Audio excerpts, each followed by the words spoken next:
So yep, it was this time last year, standing in Hangar 34 at GCW, that MOJ and GCW announced they will be coming back for another weekend at Liverpool. And now it is 2023. It was last weekend. It was Saturday, the 16th of September at Hangar 34.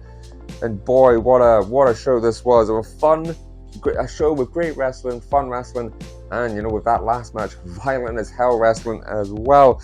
But my God, I can't stop enjoying going to GCW shows. And this was if you weren't at this show, this is definitely one to go out your way to watch as well on television. So let's just get into the card. Let's get into the show. This was fucking fantastic. So it was, and the opening match was definitely a fun opening tag match to start the show with, because we had the team of Jimmy Lloyd and Starboy Charlie, called the Boys, taking on TNT's own CPF with Danny Black and Joe Lando, who I've heard of CPF before, but I've not actually seen these guys before as well. And to tell you what, Jimmy Lloyd and Starboy Charlie, made these guys look really good. I mean, the guys are really good anyways. I'd never seen them before, and I was fairly impressed. Great sort of tag offenses from CPF, and definitely know how to interact and have fun with the crowd as well. So yeah, as a great opening match. I was going to say as well, being that Starboy Charlie was in this match, we still had a couple of the GCW regulars that we saw from last year, and I love seeing them, and Jimmy Lloyd being one of them. He's fucking awesome. But yeah, Starboy Charlie was one of those wrestlers that weren't there last year, so it was great seeing him. And I like the fact that GCW are really good at they brought in a couple of faces that we saw last year, but a lot of the card and talent for GCW this year was a lot different from last year, which is great, because then it just gives us a chance to see more of their fantastic stars that they have. And I say this match went over 6 minutes. It was a great tag match, great fun tag match, just to open the show up, especially when you've got two regular known faces from GCW to light up the crowd, and then also making the CPF guys look fantastic. And I tell you what, I came away from that show, that match, going, I quite like CPF now. So yeah, great opening match. And then we got our first singles match of the night, and wow, what a singles match this was to look forward to. It was a non-title match. It was GCW's Jordan Oliver taking on Man Like Dereiss, who first time I saw him was last year at GCW and TNT, and guy's just dead impressive. He's been killing it. He's been going over in America doing really well. He's been killing it all over Europe.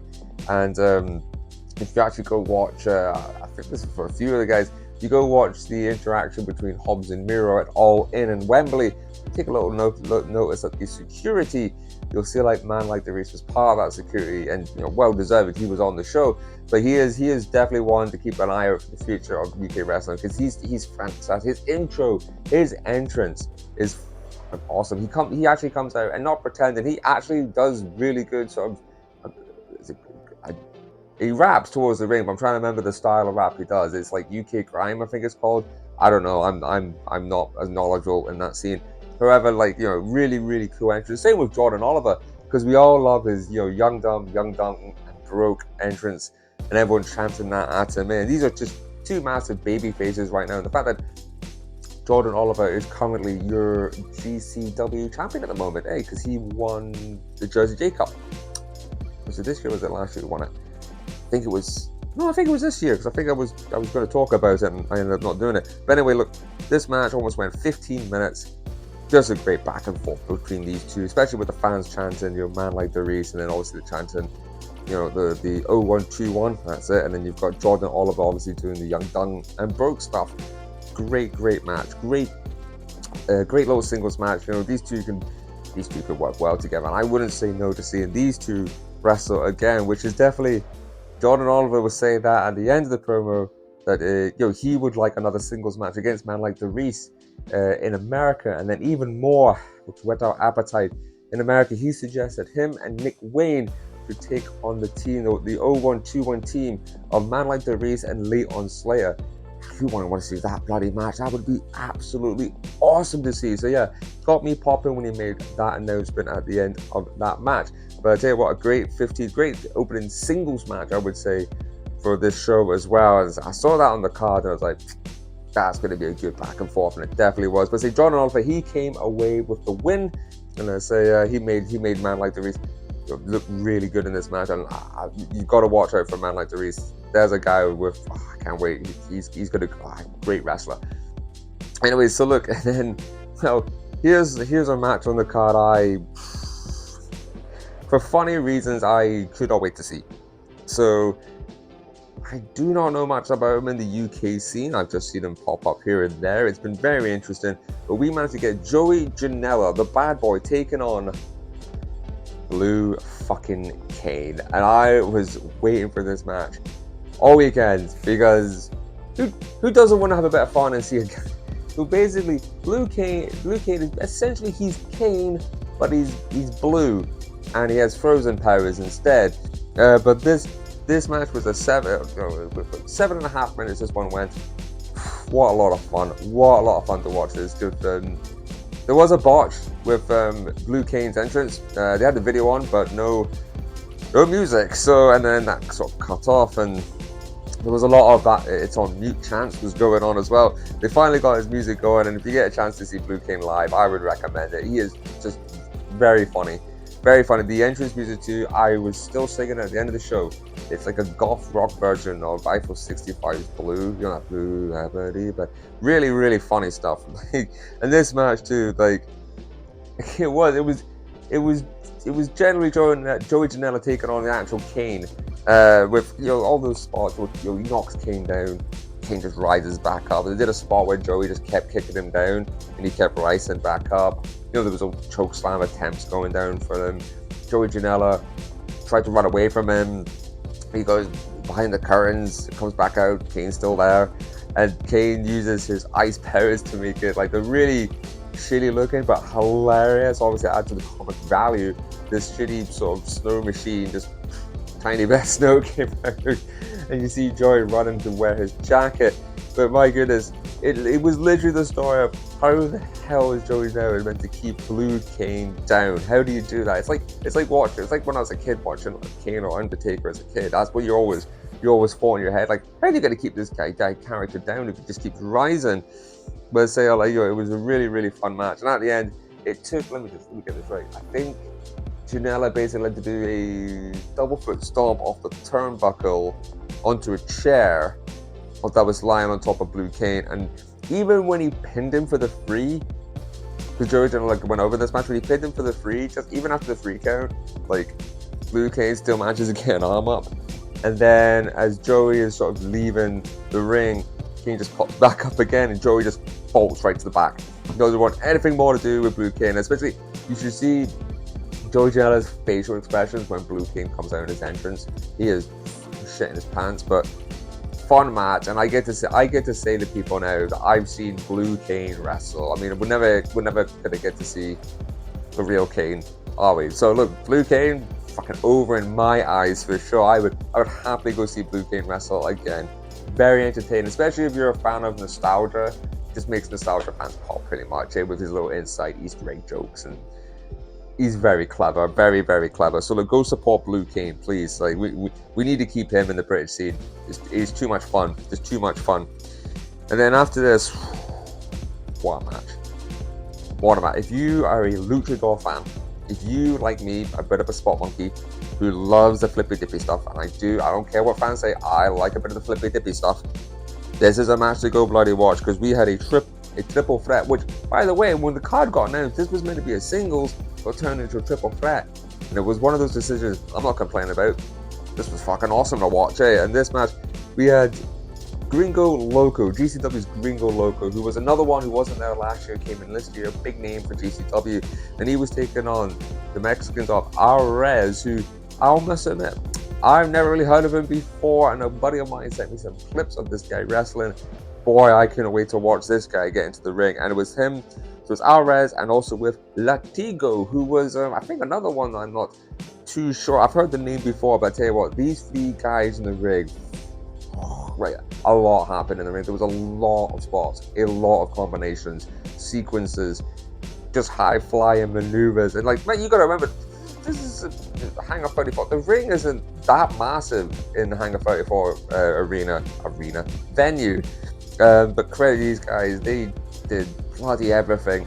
From crazy DDT spots to crazy, well, a particular Canadian Destroyer spot that got me bloody, popped off mine, to crazy dives, flips. I think Arez did one of those, the guys on that side, he runs to the corner and does a 1 foot off the middle rope to like basically moonsault over the, like, it's easier to go watch it, because me trying to explain it, it's just madness. It was madness. I do remember one particular spot where Latigo went full Ray Phoenix. He dived over the ring, and where I was near the center.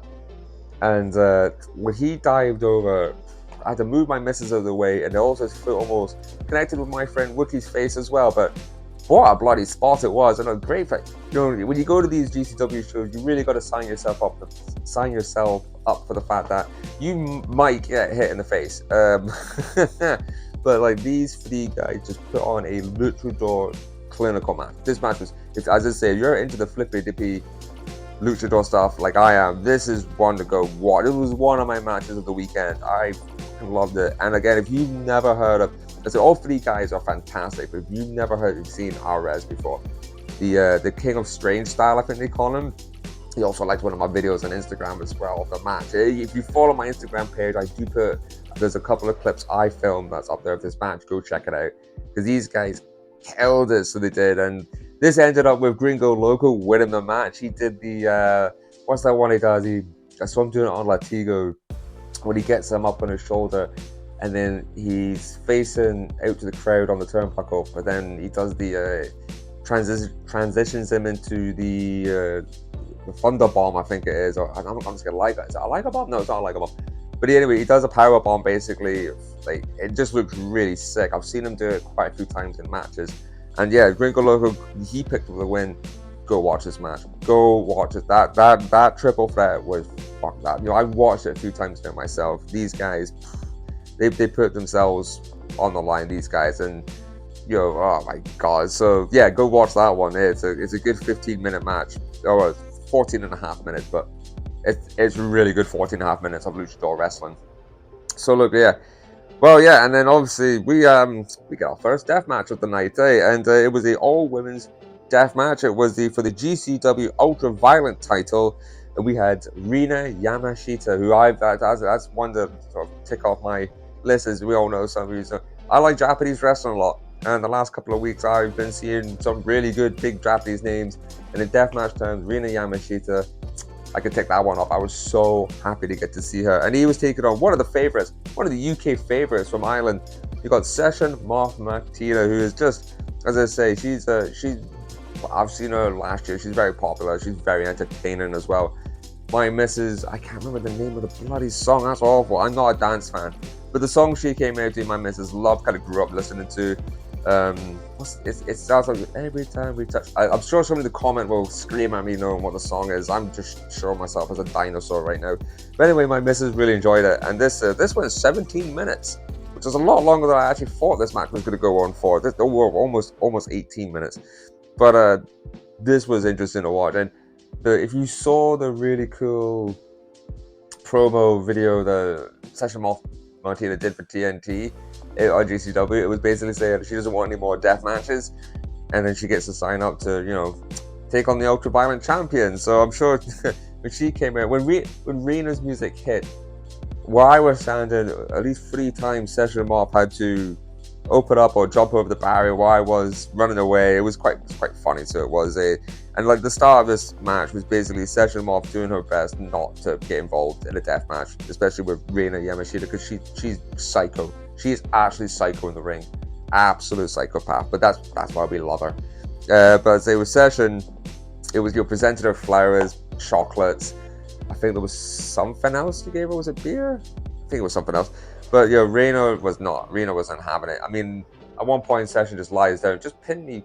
And before that 3 count, Reina pulls it back up, going, "You think you're going to get away with this?" And yeah, we got a really good fun. Not as bloody as what the main event was, but tell you what, this was a fucking good death match to watch, and like with Session off as well, bringing that bit of entertainment, and like with Reina's just a nutter.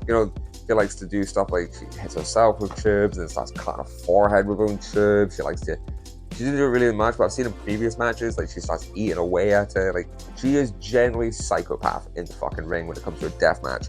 And at one point we had Session Moth got famous the kendo stick. It's the kendo stick with cans on it, which has some good spots.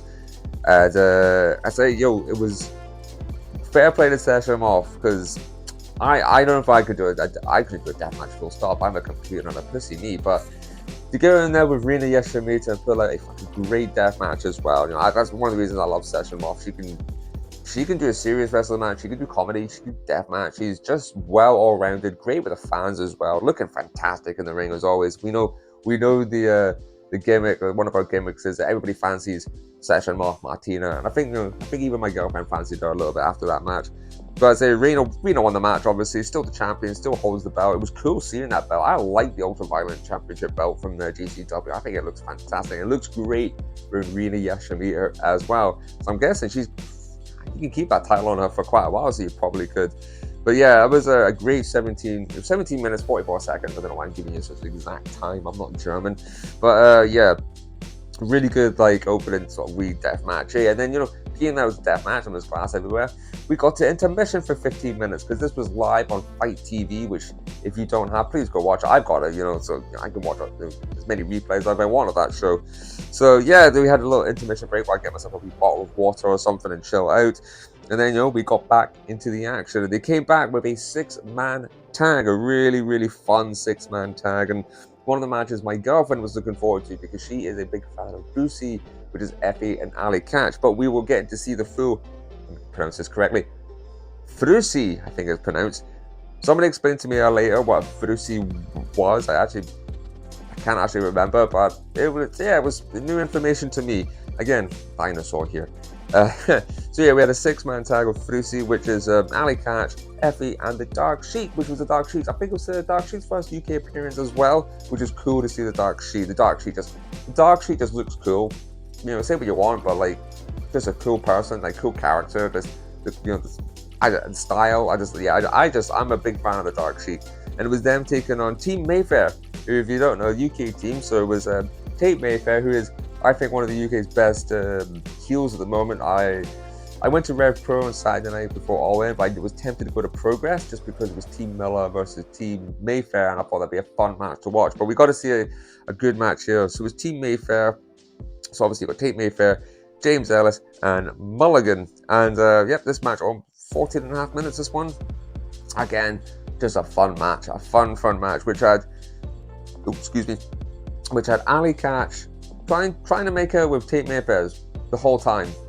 And all I could think about was, to me, Tate Mayfair is kind of like the British MJF. And we all know Ali, and I think MJF had his previous. Nah, I'm not making that. No. No, it was really fun. She was trying to make out with Tate Mayfair the whole match, and Effie's trying to tell her, stop doing that. You feel we need to win the match. Dark Sheik looked great in the ring as well. Some great just great fun moves, great offenses between them.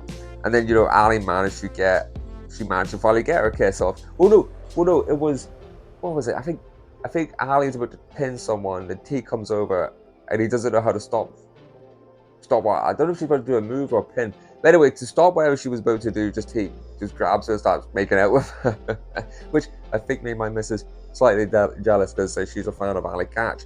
And, you know, Ali, well, she's a beautiful woman. But no, as I say, fun match. Great seeing Effie as well. I'm a big fan of Effie. He knows how to interact with the crowd. He looks fantastic. Bit disappointed his mustache isn't there anymore. He's just kind of got the beard, like a short stubble beard rocking now. I missed the mustache from last year, man. You let me down a bit there, Effie. But as I say, yep, it was Team Frusty that came out of this. They won the match.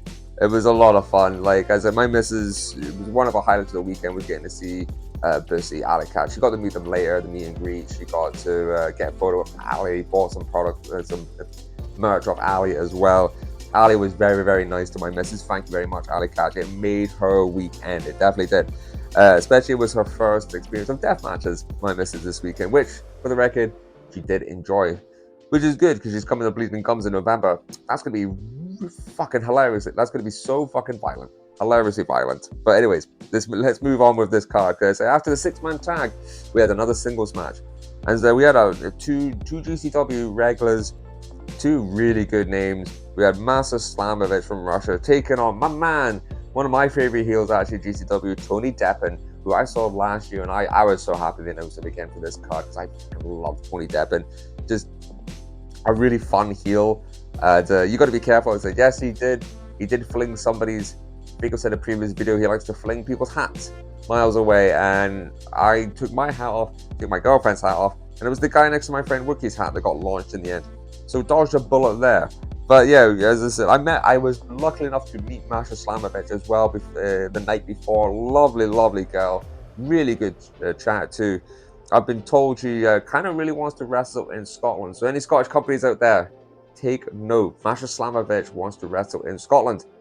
Take note of that, because tell you what, that would be nice if somebody booked her. But anyways, so look, yeah, this match just went over 10 minutes. It was 11 minutes 50, and it was sort of, the story of this match would be Tony Deppen not taking it too seriously, but then realizing, it's Masha Slamovich. You really don't want to fuck with Masha Slamovich.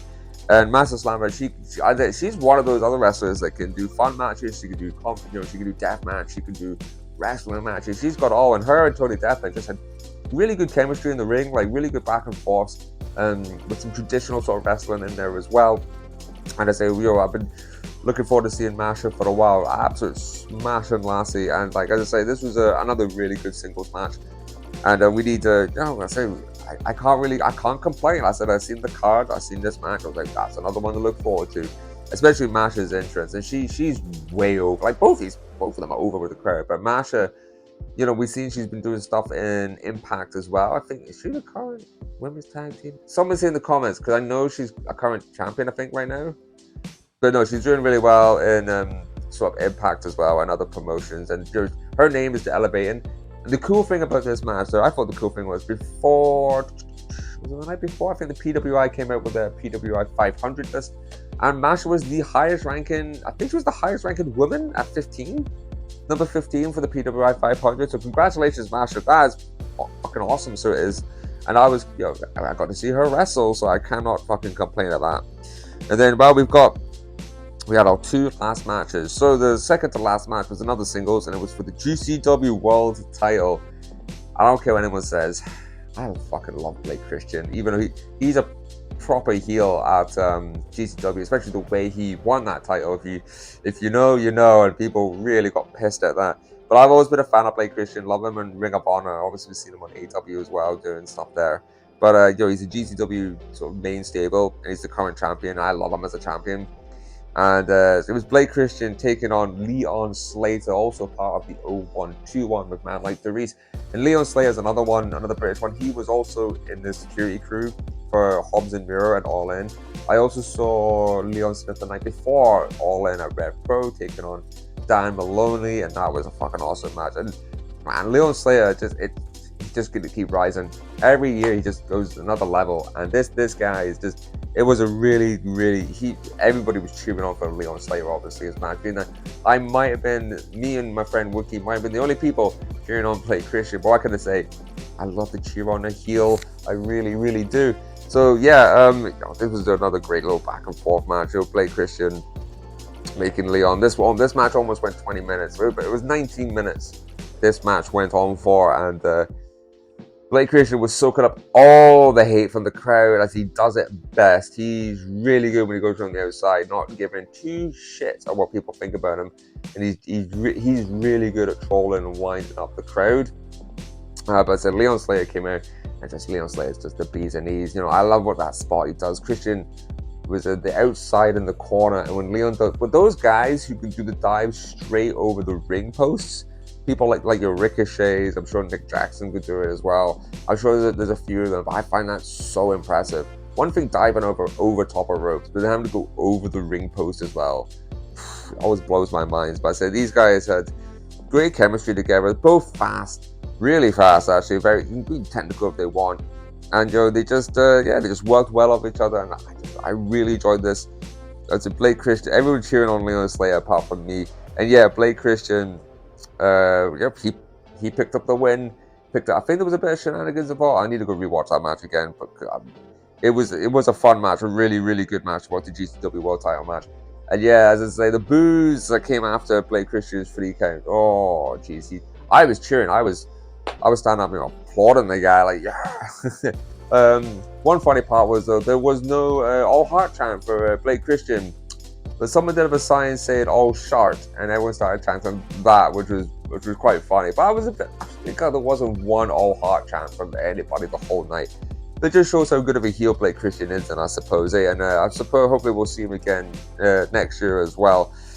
And I'm trying to think who could maybe take the title off him. But it'll be very interesting to see what happens when he finally loses the GCW World Title. And now we come to the main event. And by God, if all the matches on this show were fucking awesome, if you've got to pick one match to watch from this whole show, go watch the main event. It was one of the best live death matches I've ever watched. Straight after the show, we went back to the apartment and we watched that match. It was the first match we went to. And I've watched it 4 times now, and it's one. I mean, I even said to my mate, this could be taken a bit too far, but maybe I think it could be possibly one of the death matches of the year, contenders at the least, anyways. Because this fucking thing was just. I mean, I've always told people you got to go experience a live death match in your life, and it's something completely different and immersive. And you get right involved, especially if you're at the front. You're really involved in it, with shit flying at you, and like bodies flying at you, blood, and just fucking madness. And it really gets quite adrenaline fucking thrill, so it is. And I must admit, I'm quite addicted to now going to see live death matches for the thrill of that. It's unbelievable to watch. And this match, this fucking tag match, we had a great tag match. We had coming, I think it was their UK debut as well, Los Macizos of Cyclope, Cyclope, taking on Miedo Extremo, taking on the UK tag team of 2 of the finest UK deathmatch wrestlers going right now, Big Effing Joe and Clint Margera. Oh my God, my fucking God! Like I say, if you go on my Instagram page for the Wrestling Couch Show, I put up a video, I put up some clips of this match, and straight from the fucking get-go, straight off the get-go, Joe takes light trips to the shins, which watching that man wrestle with his bare legs like that terrifies me. I suppose, but it adds to it. I mean, balls to the walls for Joe though, because you wouldn't catch me doing that. But yeah, and then God, I can't possibly name everything that happened in this match because it was a lot of these guys. This match went 13 minutes. It did not feel like 13 minutes. It actually felt longer, but in a good way. And I'm not joking. They could have ended this match at the 7-minute mark, the 8-minute mark. It would have perfectly been fine. It still would have been an awesome match. But no, they gave us in that 13 minutes, so much fucking happened. So many spots, so much glass, so much light trips, violence, just madness everywhere. I'm trying to remember, I'm trying to remember, I remember spot stuff like, I think it was Miedo Extremo and Clint Margera just bashing each other over the heads constantly in the ring, those light tube spots. And then, you go on the outside, you've got Joe. No, it was Cyclope and Clint Margera, because I remember now Joe and Extremo on the outside, and Joe's, actually, if you see one of my clips, if I actually showed you the whole clip, you hear me shouting fuck, because they come right up to me, and Joe's got glass trip against him, and he hits him with his palm. terrifying but exhilarating. He does it again in the corner as well during that. So like you're trying to there's usually in tag matches where like two of the guys kind of a small brawl on the outside, and the two that's the two you should really keep your eye on. No. These guys, because it was obviously it's a death match, so there's no tagging. It's Texas Tornado rules, correct? So you don't need a tag or anything. It's just full on trying to keep an eye on what everything was going on. And then like there was other spots I remember, like Joe bringing out they had one of those Nerf guns, with the pins, and one of them right in Rieto's forehead and his back. And then there was like I think it was Encyclopedia take a tub of salt and lemon and just dumped it on himself instead. And then there was pains of glass spots, which there was one in particular where it was in the corner right next to me. I think Miedo went for it, and I got showered in glass. I saw an angle of this from somebody else's phone, and you could just see me getting rained on. But I loved it, absolutely loved it. I mean, I completely understand the danger, and if you're at the front of these shows, especially for death matches, please be careful, and you have to fully expect that shit might, like my missus actually got a tiny, nothing serious, don't worry, tiny little cut just under her eye there, which we didn't actually really notice until we got back to the apartment later on. It might not have been the match, but it could have been, and we noticed a bit of blood on a Alley Catch t-shirt as well. Also, I looked and went, that could have been from anybody. But this, as I say, there's a lot of bloody happened in this match. I'm trying to remember. There was so many just fucking cool spots from Joe during his forward roll, jumping head strikes with the fucking light tube. I love the spot where Joe was holding down, I think it was Encyclopedia with tubes. Clint Margera comes over the top rope with a leg drop on it. I thought that looked fantastic. Really enjoyed that spot. And these guys just went all at it. I remember seeing Joe at the start of the show at his merch table, and I was chatting to him because we were chatting about Bleeding Gums, because he's going to be at that show in Edinburgh as well. But I was saying to him, really looking forward to your match tonight. And he had a can of beer in his hand, and I could sense maybe he was a bit, I don't know Joe that well, but all he said to me was, he basically just want to get that fucking match over with, because he must have knew like what they were about to be doing, and it was going to be a hefty fucking match. And there was, Archon was bleeding in this match. And the final spots too, oh my bloody god. If you've seen the pictures online, especially Joe's arm, and we all know what happened, and at the time it looked amazing. But then obviously the aftermath for Joe's arm as well, oh my god. So they get another pane of glass out, and Joe sets up the classic 2 chairs with the glass table. And so it ends up with, let me get this correct, Joe being on the shoulders of Cyclope? No, Miedo Extremo, I think it was. And Cyclope comes off the top rope to give him, I think it's a lariat. And then obviously he would go down into the glass. Unfortunately, the way he was, this is coming from me. I only saw it. You'd have to speak to the wrestlers to find out the real details of what actually happened. But from what I could see, it looked like it was either Cyclope caught him wrong, or the way Miedo released him off his shoulders. Joe came down right on the arm into the glass, which is not what you really want to do. And I think you want your top of your back maybe to take most of that. But Joe's arm was just holy shit, it was shredded up here. It just gushed. I've seen a lot of gushes at death matches. There's some pretty bad cuts and bleeding. Dead or Alive this year, Tomby, he bled like a motherfucker in one of his matches with Big F and Joe. But Joe, oh my goodness, his arm. And the thing is, right, they could have ended it. That could have been the main event spot, and I would have been totally happy with it, completely happy. But no, Joe kicks out, and I'm like, oh my god, you see all the blood coming, everyone's like shitting their pants. And then Joe ends up taking another spot where Cyclope with the Mexican flag and the spot he does with the bundle of tubes off the top rope, the frog splash. That was a. And both Miedo Extremo and Cyclope got on top of Joe and pinned him. And you could see Joe was a bit, I mean, I don't know everything, but I seen Joe, he seemed to have been angry with them. Definitely a bit annoying, kind of rightfully so. But as I heard later, you know, accidents happen. I just hope, you know, so Joe was fine. He actually wrestled the next night on the next show. And my good friend Andy from Bleeding Gums, I FaceTimed him when he was in hospital to make sure he was okay. I messaged Joe as well, and just saying thank you for that awesome match.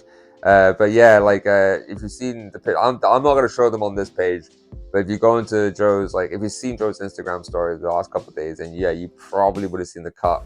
And yeah, it's no fucking around. Like that was a fucking horrific cut. But credit to Joe, just because Joe's a fucking warrior. Absolutely, as I say, he's always been one of my favorite top UK deathmatch. Actually, not just UK deathmatch, just deathmatch in general.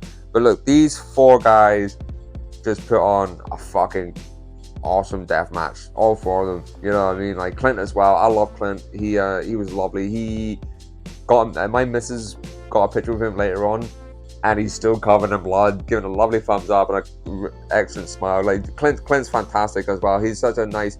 You know what? You meet a lot of deathmatch guys who you feel like some of them are not big-headed, but I suppose if you're like a deathmatch guy, you kind of have to be a bit not screw loose, but like maybe a small ego or something. But the British guys, especially someone like Clint's and Joe's kind of the same. They're so humble. They're really nice, really humble people, and especially Clint. He was really nice to my missus as well. Really, really kind. I really appreciate that. I appreciate that as well, being that sort of like her first kind of experience with death matches as well. So big shout out to Clint Margera. I say he's fantastic with the fans. I did see Joe later after that show. I kind of wanted an autograph, but after what happened to his arm and he was still all bloody and that, I just didn't feel like it was necessary. Like I didn't want to bother him. Basically, I didn't want to like, oh yeah, your arm's completely fucked. You just went through a really, really like violent death match. Can I get an autograph, please? Yeah, it doesn't look really that good. So, and I love Joe to bits. The last thing I want to do is piss off Joe. But anyway, look, those four guys smashed it. I mean, that if you're gonna go watch one of the matches from the show, that's the one to go fucking watch because I'm probably gonna go watch it again. Like I did. Like I watched Joey Janela Blue Cane quite a few times now as well. Like, if you're ever feeling down, watch that match. It'll crack you up for sure. But look, yeah, so that was GCW Liverpool. It was a fucking fantastic show and ended with one of the fucking best death matches I've ever seen live. I cannot wait for it. I presume I never went to the last show on Sunday night, unfortunately. So as far as I've heard from my friends, I guess no announcement was made for next year, but I hope they do. So look, yep, excellent weekend, and I hope there's another show next week, next year for GCW. However, now I'm gonna go rest for a bit because it was a busy weekend nonetheless for me, and I finally get to kind of rest a little bit from wrestling. Well, I thought I was gonna go get time off until November, until my next wrestling show, but some stuff came up in October, and I might have to try and get to those as well, unfortunately. So look, anyways, I hope everyone has a really, really good day. As I say, go to Fight TV, and if you haven't seen the GCW show in Liverpool, go watch it. I fucking loved it. I'm gonna go watch it again. Anyways, I hope everyone has a really, really good day today, and stay well. And yeah, please support my channel.